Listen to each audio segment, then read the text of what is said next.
Well, hello everyone. Welcome to part 14 of my DLL injection into all processes. And today we will try to map or get to mapping of our shellcode and FAKE.DLL, which will be kind of tricky subject, but we will still have to tackle it. So we'll get to this diagram in a little bit. But before that, let's start up our IDE and load up our solution. Now, if you remember, we were coding inject all solution that contains 3 projects, and the one we will be working on today will be driver and FAKE.DLL.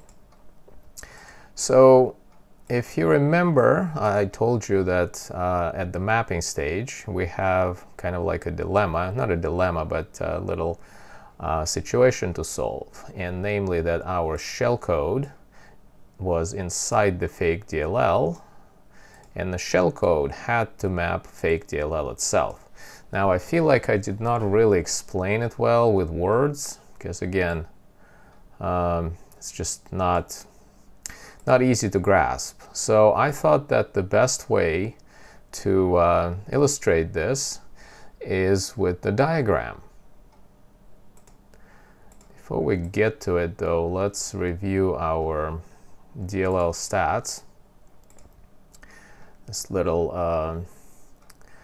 kind of like a struct that we will be using for our DLL with all the statistics of the section itself. And DLL section, again, it's kind of like I'm using it interchangeably. So if you remember in the previous video, we resolved a offset or RVA of our shellcode and of our DLL name. And what is also important, we resolved a preferred address for the section. And preferred address is the load base address for injected DLL after ASLR relocation. ASLR is, let's see, address space layout randomization. And what this is, I will explain with the diagram. So let's kind of like forget about this thing that I drew. And instead, let's picture, let's kind of like draw, oops. Let's draw a larger scale model of our FAKE.DLL. Again, this is address 0 and this is address max, whatever that is. And let's say that this is our FAKE.DLL. Now, it doesn't matter which bitness it is. Just what matters is that this is, you know, the DLL that we are coding. And what it has, like at some point here, is the DLL main, right? It's a function. And just to review what that is, let's look in our code. And I think we had a file DllMain, and we can actually locate it right here. So DllMain is basically part of every DLL, as you probably know. And when the process is attached, we will have our code executing here. So, and what we're doing here, we're basically saying, hey, if you remember, debug print will be logging this information into a file. And this is kind of like our proof of concept that we can inject our code into in any process. Because, you know, if we can run it here within the process, it means that we, you know, obviously can run more than just that. So, and this is the entry point for our DllMain. So let's say, I don't know, it's just, let's say it took that much space. And yeah, so to run the DllMain, it requires relocation. Now, what is the relocation? Now, Microsoft calls it snapping. Oh boy, writing with this thing is not easy. Snapping. And snapping, I apologize, it's just like looks horrible. Let's say snapping. Snapping is when you have a call to a function, like let's say this one, that is imported from some outside library. Well, snapping is when the address of this function is actually put into the assembly code, into the assembly instructions of this function, so that you can call this function from the imported DLL. And in this case, it's NTDLL. Microsoft calls this snapping. So DllMain requires all of it, okay? But then somewhere, again, we don't know where, we will have our shellcode, and let me just see if I can write it. Shell. I'm sorry, it's just like this. I don't know how people use this Wacom tablet. Shellcode. And our shellcode, if you remember, we actually put it into assembly function, and this is user mode. I'm not going to write this thing. There's no way I'm going to be able to write it on the tablet. So this is the name of our shellcode. And if you remember, it was base independent. And the reason it was base independent, let's see, our shellcode, let's say, probably took just a little bit of space here. And it did not require relocation. Right, the did not part is very important, and obviously no snapping. Okay, now this is a snapping, so it's me basically using Wacom tablet. Okay guys, really ugly picture, but you kind of get the idea. So both of these are located in the same DLL. And because they are in the same DLL, but they're not the same thing. Now the shellcode loads, let me see, it loads our fake DLL. I really have no idea how people use this thing. Okay, so our shellcode loads fake DLL, which kind of like loads itself. And what we have here is a little bit of a conundrum. So now if I go back, let's say if I use this, and kind of like if I go back to the same drawing here, let's say if I draw a process, right? Let's say process. So right here will be its PE. Now in real life situation, I think we used green for the NTDLL, it doesn't just bunch it up right next to each other like I showed here. In real life, we are dealing with something like ASLR, right? So NTDLL, let's see if I can draw a straight line. So NTDLL might be loaded, let's say, somewhere here, right? So it doesn't have to sit like right adjacent to it. So it's just somewhere here, because again, it will put it in different locations. And then we have our fake DLL. Now, fake DLL, when you actually create a section, it would have its own, I'm going to put like a dashed line here. It has its own preferred address. I think we called it like that. Let's go back. Let's see, where is our drive structure? Yeah, I called it preferred address. So what this basically means is that there is no way I can write it. I'm going to try preferred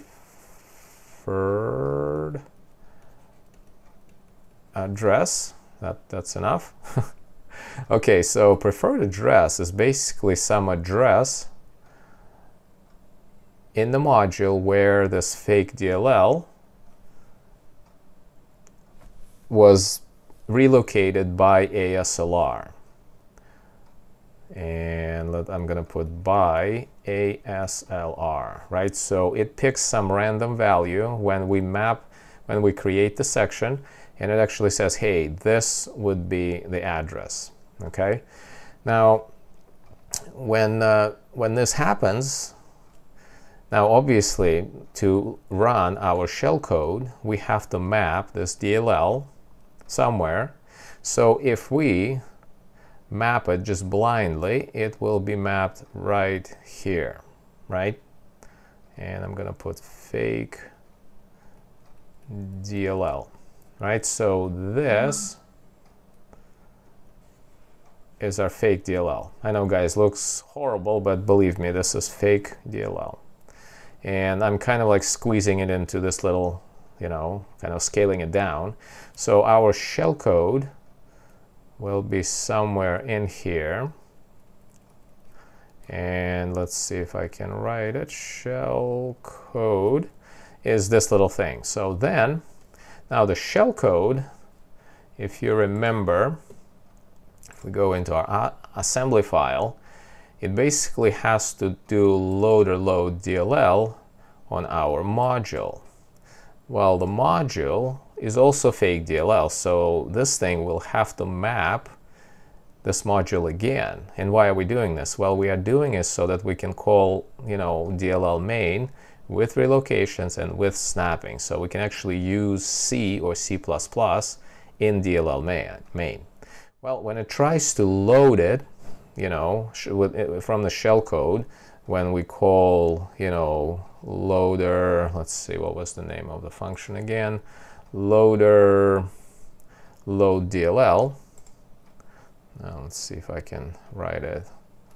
Load DLL. Well, this function obviously can't load another module in place of existing one, so it will have to basically find another location to load FAKE.DLL, and this time it needs it to run DllMain. Right, so what we have is that we have two copies of DLL loaded at different locations, because again, this one is mapped, and again, we don't need to relocate or snap it. So because the shell code runs base independent, but this one is loaded in some totally different address. Well, the reason this is bad is because, first of all, this will take longer, and second of all, when this happens in the latest versions of Windows, I think I put a comment, yeah, right here. So basically in the latest versions of Windows, let me just kind of do it like this so you guys can read. What happens is that the function, the internal function, logic of loader load DLL will return this error code, and then we'll try to invoke this task, because it's doing this all multitasking way, in multi-threading way. And this will try to load our DLL using its full image path instead of known DLL section. Well, this is bad for us, again, in this situation, because what will happen is that we might lose our bypasses of security mitigations with this thing. Thus, we would really like to have this loaded over here at the preferred address, right? Let me see if I can just clear all of this out. Basically, let's see, man, this thing is is going to take forever, but what we are doing here is that we are learning Wacom tablet, which somehow doesn't seem to be that user-friendly. Oops, sorry. Now we need preferred address right here. Okay, so what I'm proposing, if we take our shell code and map it, let's say somewhere here, right? We put our FAKE.DLL with shell code, right? So this would be shell code. So then, because our shell code really doesn't care where we run it from, well, in this case, because preferred address is available, so our actual FAKE.DLL with, let me just put it here, let's see, FAKE.DLL, believe it, this is fake, with our DllMain, right, DllMain, will actually be loaded at the preferred address like it wants. And in this case, this will use well-known section that we created earlier. So our goal is basically to make sure that when we map our fake DLL the first time, so that it doesn't go into this preferred address and instead just goes anywhere else. And how can we do that? Well, we can just put something else in here, like just reserve memory at this location, and then obviously the loader, I mean the mapper, would have to put it somewhere else, and then when we're done, we remove it, and then when we actually call loader load DLL, it will use preferred address. Now obviously there is a timing issue here, because we might actually not be able to do it. In that case, we'll just have to take a risk and go by the first kind of a scheme or the diagram that I showed. But this is the basic concept of what I will try to achieve with the code. Okay, guys, again, I hope I explained this well, and I will also obviously go through all of this when we code it. Okay, so enough weird drawings on this tablet, and let's actually go to coding. Okay, so let's create a method that will do all of our mapping, and we are in the section class in our driver. Let's go above all of our, actually, you know what, let's just do it at the bottom. Okay, so obviously, as always, it returns empty status, because I'm sure something will fail in it. And let's just call it MapSectionForShellCode. Because what we're doing here is that we are mapping it only for the shellcode. And again, like I showed, we are trying to do this part. And let's see, let's put some spacing here. Okay, so what we need is obviously our DLL stats as a pointer. And so what it will do, it will return, let's see, out base address. It will return the base address where we mapped our section for the shellcode. Okay, so we need to create a declaration, and it will be public because we'll be accessing it from outside. And let's see, well, let's just say that this parameter can be null. We don't really have to provide it. I usually do this so that the user, if they don't want to provide this pointer, they can just omit it and put null. And let's just put a little comment here. So map section to run our shellcode into the current process. Again, we're using the current process. And let's put a little info here.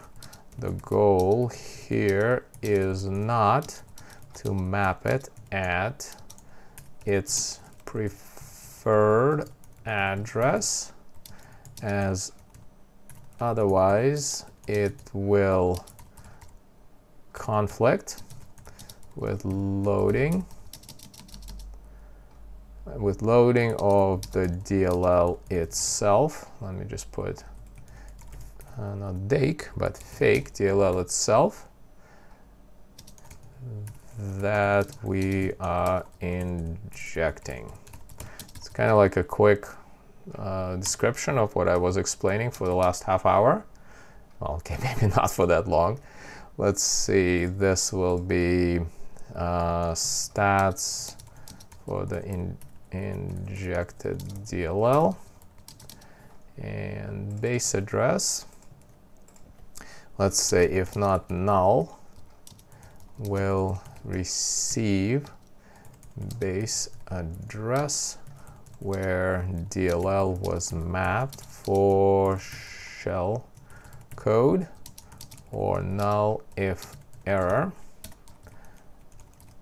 And what we do here, well, basically status code of the operation. And let's just do important, and we need to make a note here. Upon success,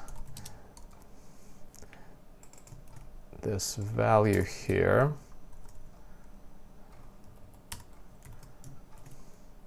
not value the section pointer, will be mapped and needs to be unmapped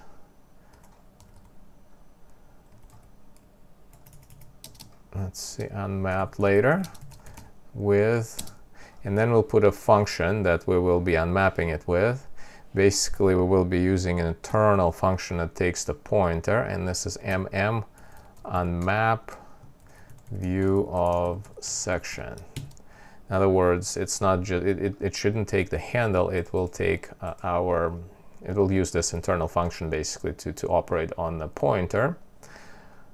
Okay, well, let's see. First things first, let's make sure that we have our DLL stats. Then we need our status that we return at the end. And let's just say that we also have base address, which we defined as null. And at the very end, what I usually do, because I have to return it, as I promised up above in the comment, we would want to return it. So if it's an error, it will just return null. Otherwise, it will actually, return what we need. Okay, so now, the first thing first, let's do some sanity check and make sure that this is valid. Otherwise, it's an error. And let's think, how would we process it? Well, in this case, it's just a coding error. So we put assertion here, and we put status, and let's just come up with some kind of status value, error number. So invalid parameter. I think I used it before. Let's use it again, and I'll put mixed. It's kind of like unusual status code, so it will tell us that, hey, something is not valid here. Okay, so if you remember the way we were doing this, to make sure that our DLL doesn't load at its preferred address, we just need to reserve some memory in it. So let's put a comment here.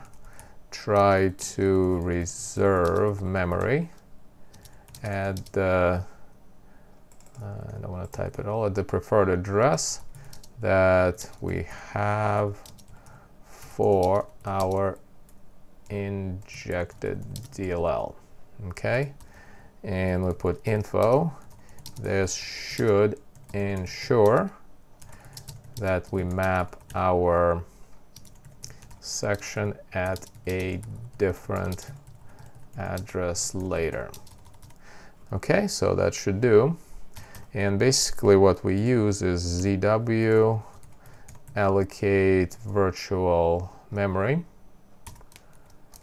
Okay, so, and let's see, the process is nt current process, so we're using self. And let's do reserved address, and we are going to define our reserved address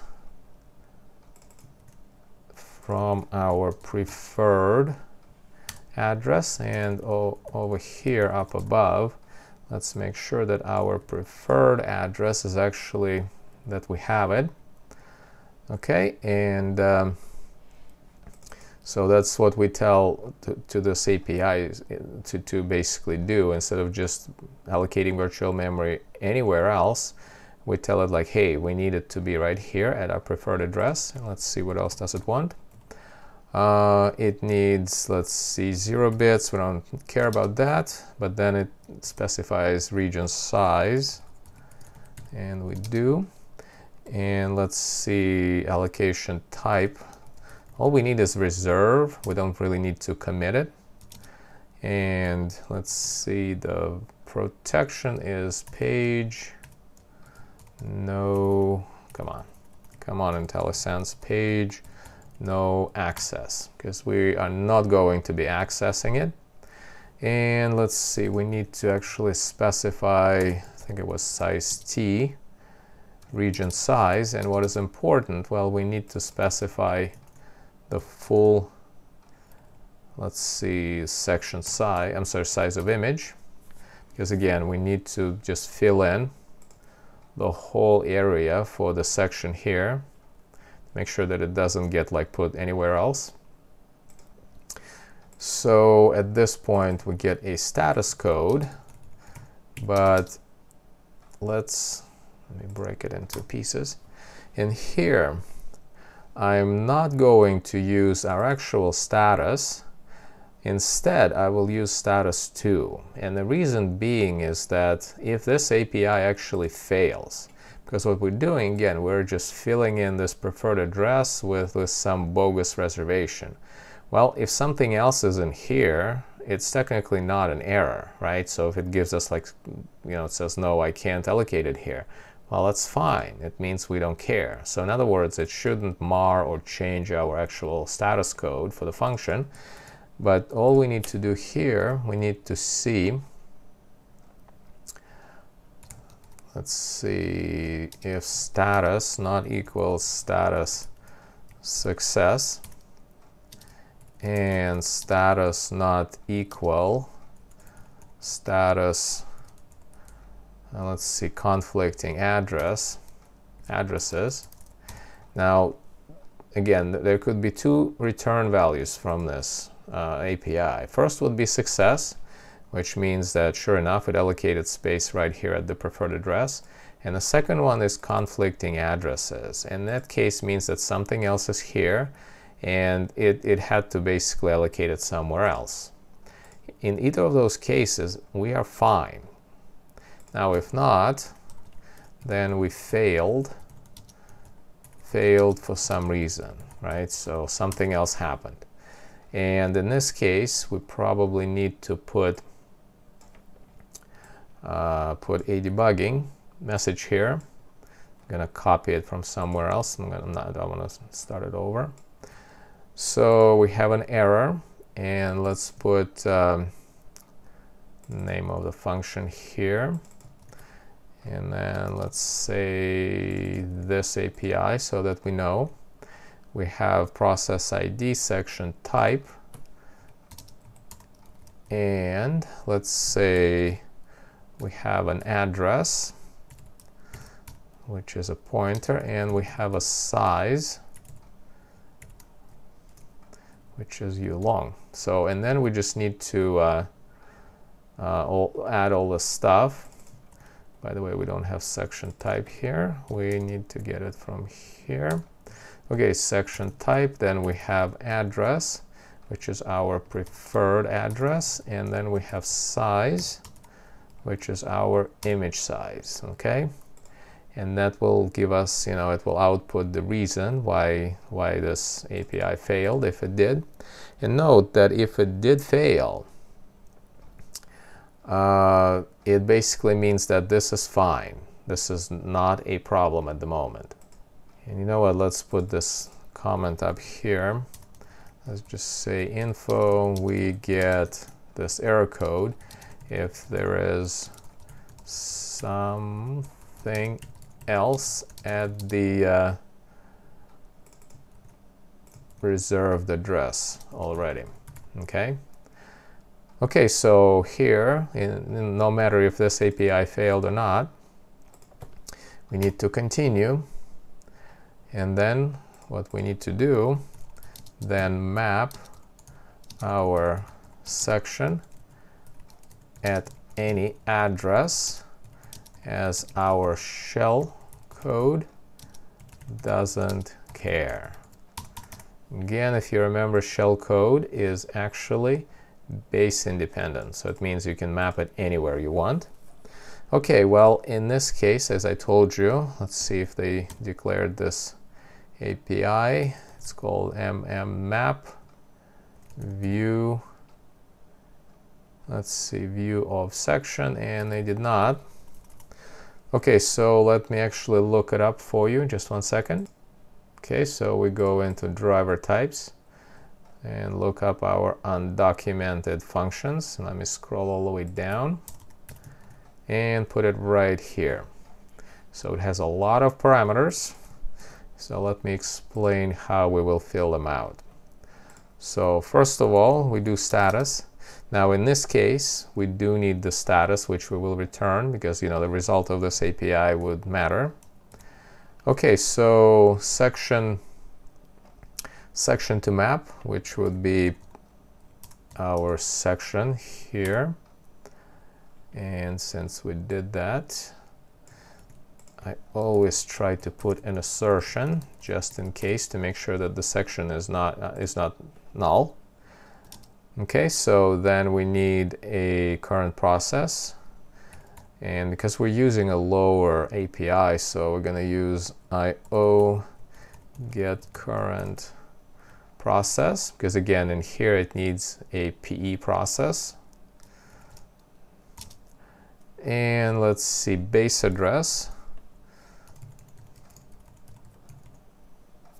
This is our base address, which we have from here.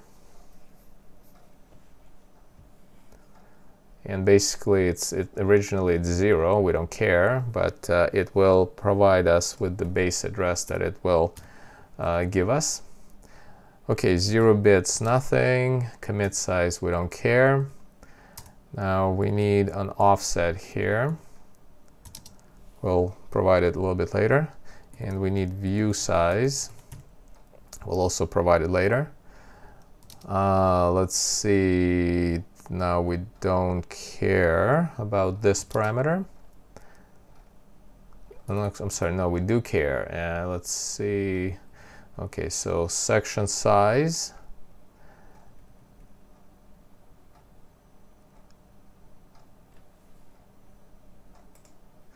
Okay, so then we need view on, oh boy, come on. View on map. Oh, come on, IntelliSense, come back. Here you go. Okay, allocation type 0, and what is important is page execute. Now, this is just kind of like default allocation of section or mapping of section. So yeah, just look at the not this API. If you search for it,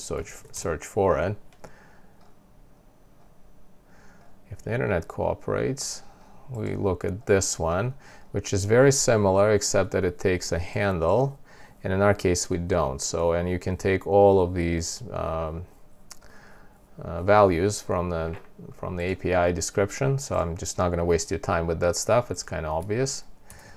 Okay, now size T is the view size, and by default we just specify 0. We'll just let the API do it for us. And we have large integer as offset, and also specified is 0. Okay, so this will actually map our section, and we will map it for our shellcode. And in this case, base address, as I showed you up above, is 0, which means that we will let this API map it for us at any address at once. Now, let's see if we failed. Let's see, not status. Success. If we failed, we actually need to put an error reporting here. And let's just say error. And let's see, so map view of section. We need to put it here. So we have PID and section type, and we don't really need anything else. So that will be our error. And in this case, if we succeeded up here,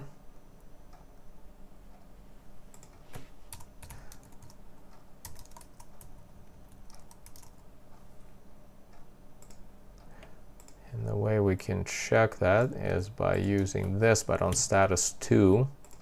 Again, status 2 is the status from allocation of this dummy section, that of dummy memory that we put into our preferred address. So if we succeeded to do it, we actually need to free memory chunk that we allocated above. Okay, and the way we do this is by calling ZW free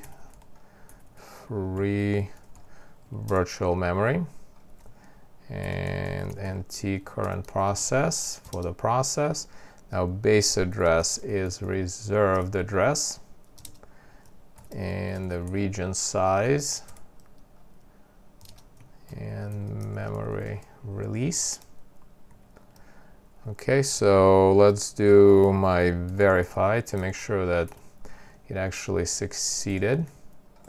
Verify success. Okay, and the only thing we need to do, we need to define region size as 0 so that it releases all the memory in our section here, in our chunk. And guys, the reason I put this as 0, let me just show you real quick. If I copy that API, and if I go into MSDN and look it up, if you look at region size, it says that if I do memory release, the region size must be 0. It's just, you know, just a stipulation from this API.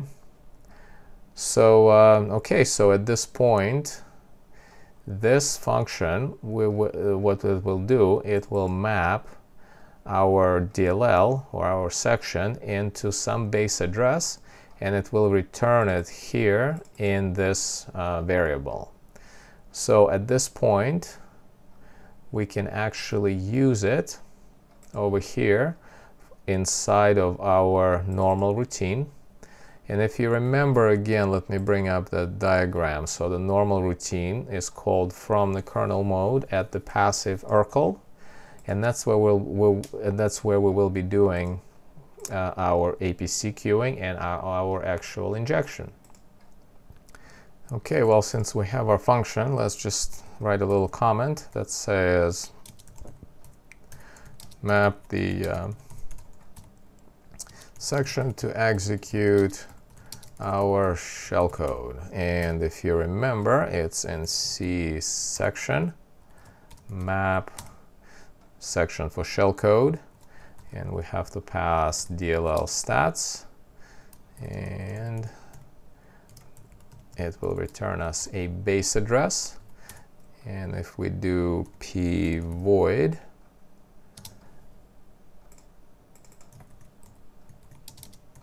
we can get the base address from it. And let's see, do we have NT status? And we don't. So let's add it here, NT status, and we get it here. Now let's see, why is it telling us a non-static member? Now, did I define it as static? Go to declaration. Okay, guys, this method has to be static because it doesn't depend on the section itself. So that will take care of the error. Let's make sure that it compiles, because we've done some coding and didn't check. Okay, well, that's fine. We don't use that status yet. So as always, we need to check it for errors, but before we do that, we actually need to dereference our section because we are done with it. And again, because it is permanent, it will not be unloaded. But here, again, we needed section over here to actually map, but now we don't need it anymore. So first we dereferenced it, and then let's check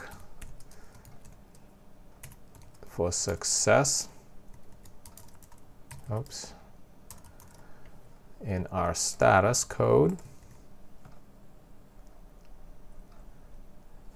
And also we need to provide a clause for an error. So let's take our error message from somewhere, like over here, kind of like generic error that we were using. And let's see, what do we put here? Well, let's put the name of the function and PID and section. That's pretty much all we need. And over here, we can actually say that our shellcode was mapped.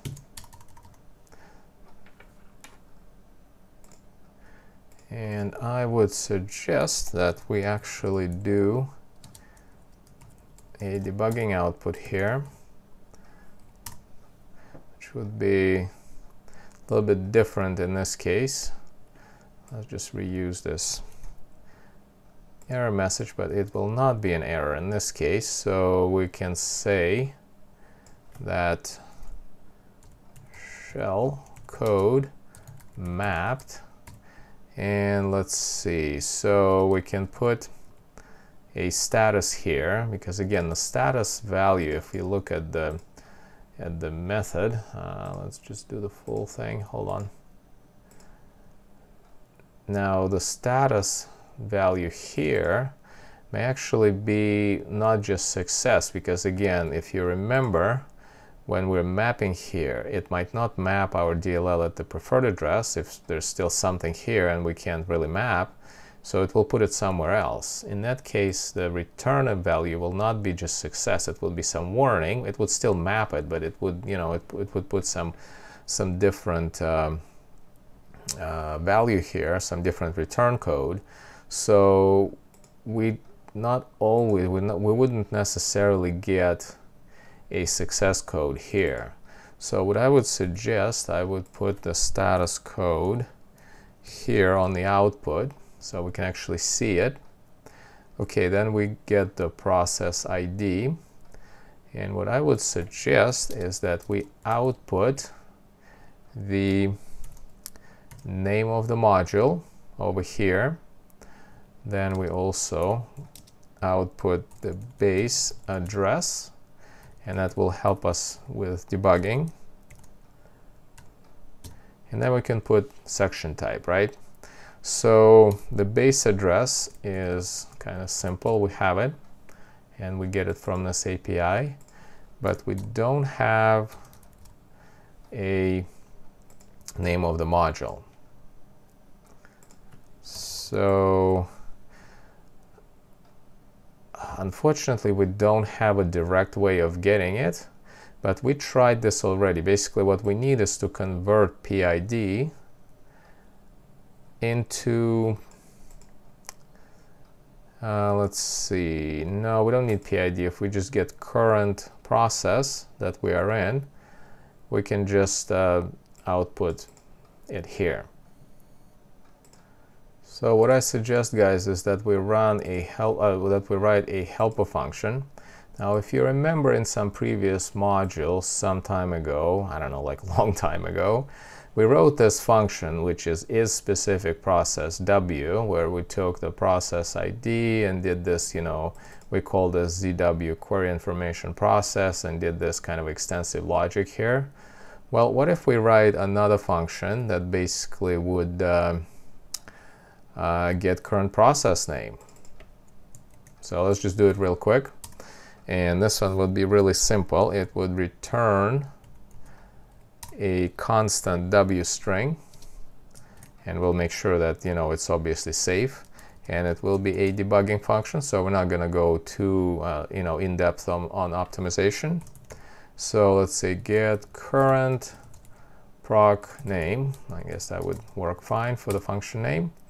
And it will take a buffer, which would be just chars, and size t would be size of buffer in bytes, and boolean, let's see, b file name only. And what this means is that whether we would want to return just the file name or the full thing, for the full path. Okay, so let's add declaration so that IntelliSense doesn't yell at us. And that's also static, and let's just say false here as a default parameter. And as I always do, let's write a little bit of a comment here. Retrieves current process name, well, as the name suggests. And let's just write 3 of these. So this one would be buffer to use, just any scratch buffer, and size would be size of our buffer in bytes. Let's say it is, well, recommended to set it to at least 2, and I think we defined, let's see, yeah, we defined buffer size right here as this kind of like weird looking preprocessor variable. And if I remind you, it would basically mean size of Unicode string plus max path, which is kind of like old school max path for Windows Explorer, and +1, and we convert it all into number of chars. I'm sorry, by basically multiplied by 2 to fit W chars or white chars. And the reason we do it this way is because of some weird specification for this API. Okay, so buffer size in bytes, it is recommended to set it to at least to this number of size or larger, not larger, larger. Okay, and let's see this parameter. Well, it basically, let's see, true to return file name only, false to get the full path. Okay, and then we have return, which is pointer to the process image or file, let's see, path name, or let's just say this, or question mark, or string with error code otherwise. Now again, guys, because this is a debugging function, we basically output it in a human readable form. Obviously, we're not going to be using it for any, logic inside. It's just to let, basically people see current process name in the debugging output. Well, by people, it means you and us, you and me, you and us. Yeah, sorry guys, it's already late and I see this one is getting long, so I need to finish it. Okay, so let's check if we have valid params. Okay, and if we don't, we just say bad input. And let's see, we assert and return what I just said above. Let's just say dash, and it has to be wide. Okay, now which would be bad parameters? Well, if this doesn't exist, or if size of the buffer is less than or more, well, in this case it has to be max u short. Let's see, where is u short? Come on, IntelliSense. The reason we're doing this, let me just look it up. U short is basically one word, and because we will be using Unicode string inside, obviously it can be larger than that. And the Unicode string is that structure, if you remember. Let's see, where is it? If we go into its, you see, like u short is the length, so we can't really go over 64K size here. Okay, and here basically it's a size of +1 char. Size of W char. And here we have Unicode string. And what we're saying that if this size is less than 1 Unicode string, which we'll need to put in this buffer, +1 char, which is null, just for minimum allowed string, which is just null, terminating null. If the buffer is not even large enough for this kind of thing, we just say sorry and just like return nothing. Okay, so at this point, let me get down here and kind of copy and paste this stuff. And basically we have W string, which is our buffer. right? And pwbuff is our buffer again. We have to convert it to byte array plus string. Basically, we just put the buffer past the Unicode string. Then we set length to 0, and maximum length is the size that we have here that was provided outside minus Unicode string. And here is the buffer. So, and then we call this API,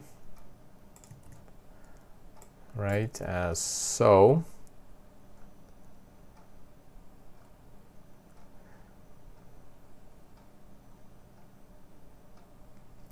I guess we don't care about the status this much, but let's just do, oh, okay, hold on, we need, yeah, we need the size here. Let's see, now this parameter would return a size. Oh, this IntelliSense is so ridiculous in this latest Visual Studio. This last parameter will return size for us, and we will need it. It's ulong size 0, and let's just set status,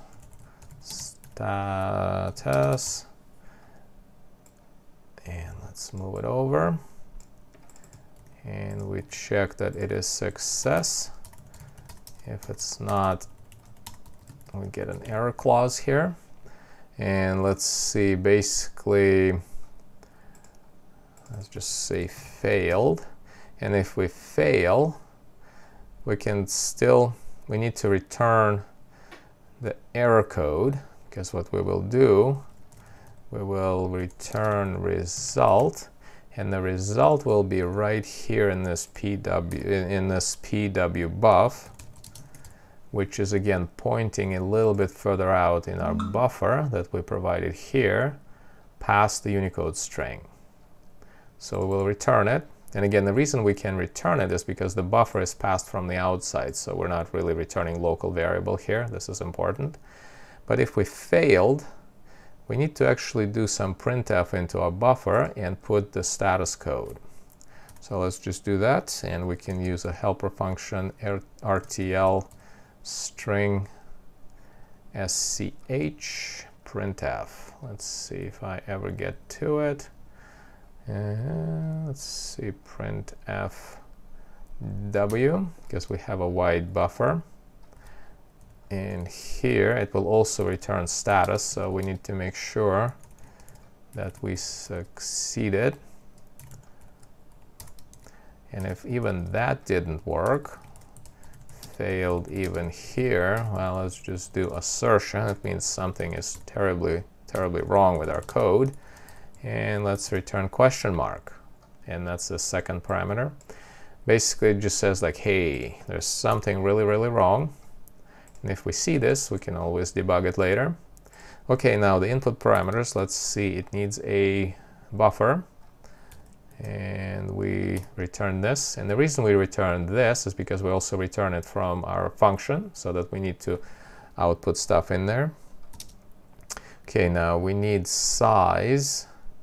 And the size is kind of tricky here. So let's see. So we have the size that we obtained here. Then we need to subtract size of Unicode string, right?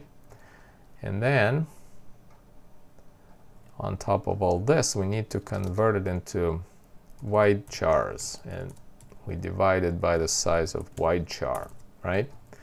Okay, so let's do the next line, and the next line would be the actual output. Let's just say error and formatted status, and then just status. Okay, so this will do basically a printf into this buffer. Now this parameter is the size of available buffer, which is important. It's a safe function. In other words, it won't go over past this size. And what we're doing is the size of buffer that we received. But because the pwbuff is actually put at the offset of size of Unicode string, we actually have to subtract from it. And this function, because we specified count of chars, the number of chars has to be divided by the size of white char, because this is a white char function. So, and then this is the output, and then if it succeeds, we return it. But that's really not interesting for us. What is interesting is the actual success. Now, we need to actually change this to nt current process, because again, that's what we need. And over here, we actually need to specify the size that we received. And we need to, let's see, yeah, it's ulong. We need to convert it like so. Okay, so let's go back here and let's put safety null and all that stuff. So let me explain what we're doing here. Okay, so safety null we basically put at the very end of our buffer. So we do it as such, and then we add size in bytes and subtract the size of one char and put 0. So what this does, like, let's say this is the entire buffer, and just to be sure that it's always null terminated, we put 0 at the very end.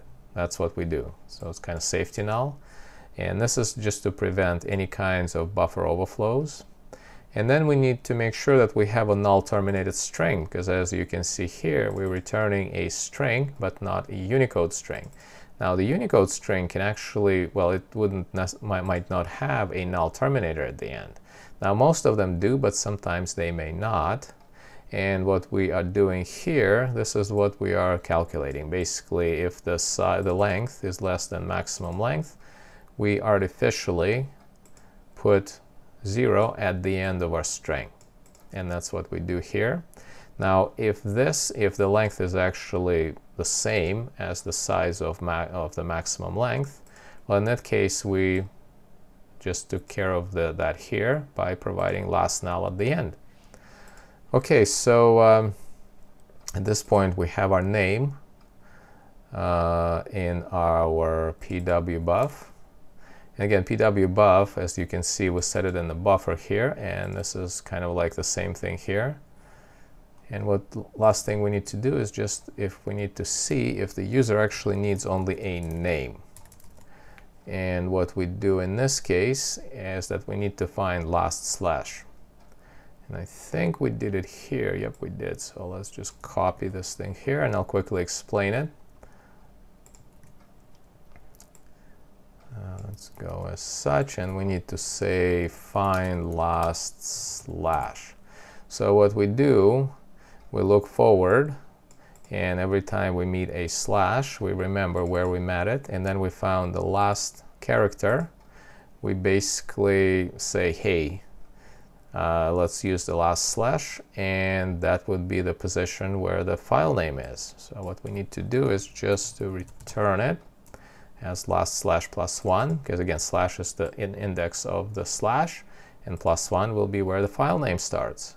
So we return it, and if we didn't find it, we just return the beginning of the string.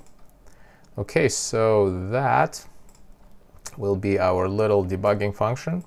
So now if we go back to our CSection, to our location where we need it, remember, like, we wanted to specify it here. Well, in this case, we can just do this, and then we need to just fill in some parameters. Well, first of all, we need a local buffer. Let's just say char buff dbg, and if you look inside this function, we actually put a recommendation to use this size. So, well, let's do that.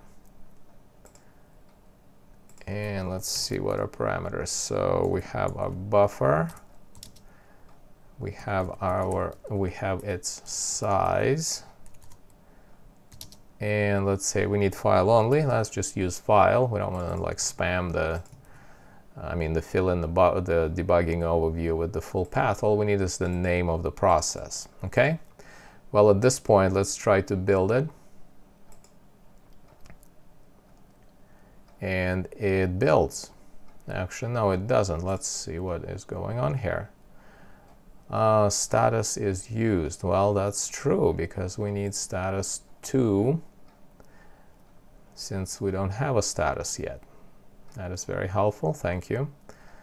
Okay, so let's go back to our process here. Okay, so as you can see, we wrote a function to map our shellcode, our section for shellcode. And again, it's this thing. So we mapped it here.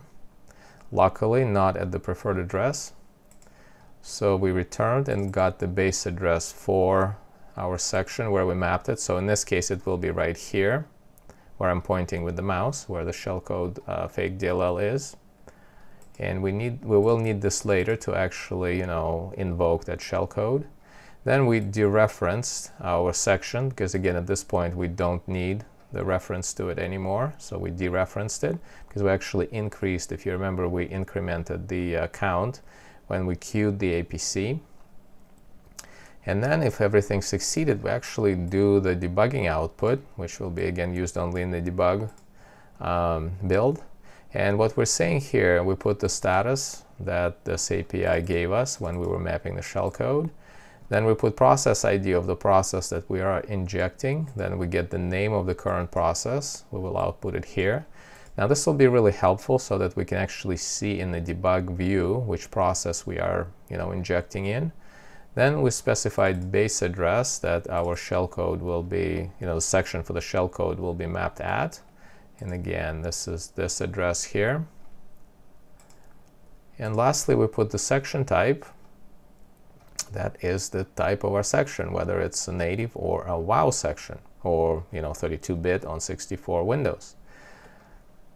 Okay. Well, guys, at this point, we will have to queue more APCs and do more work. I see that this video is kind of large, so I'm going to stop it for now. And again, in the next video, we will actually run our shellcode and the queue an APC and finish up our injection. So thank you for watching and see you in the next video.